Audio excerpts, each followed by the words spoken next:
All right, we're with our brother Tony, my brother Tony. Hey, what's significant about the 4th of July? What is it about? If you know any history on it, what's 4th of July about? Well, from what was taught is when America finally got their independence after the Revolutionary War and became its own sovereign nation. So it's fitting to say that it represents freedom, a nation, taking their land, establishing a nation. That's what it represents, right? Yes.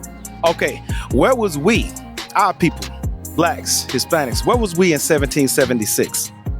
We was right here. That's correct. We was here. What was we doing? What was our status? Our status, we was already our own free people, already indigenous people on this land. Okay, you know anything about the slave trade? A little bit. Okay. So our people was in slavery at one point in time, right? Yeah. Did you know 1776, we was still slaves picking cotton, full blown? I didn't know that, not in 1776. During 1776, we were slaves. But our people still today, we celebrate the holidays of the people that established this land. With that being said, knowing we were slaves in 1776, should our people be celebrating 4th of July? My honest opinion, no. Right, because like I said, it kind of represents freedom of people establishing a nation, but then you got another people in that nation that were slaves. You know what I'm saying? Fun fact, if you don't mind. We got a statue right behind us.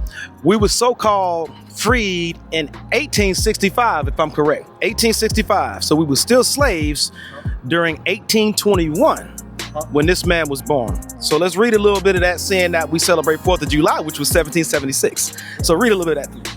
Ocean Bingley Hart was the 10th governor of the state of Florida, but the first to have been born here. Florida always has been a state of newcomers, and his father pioneered near Jacksonville. He became one of Florida's largest slaveholders. Florida's largest what? Slaveholders. Boom. 1776, we're celebrating, the birth of a nation.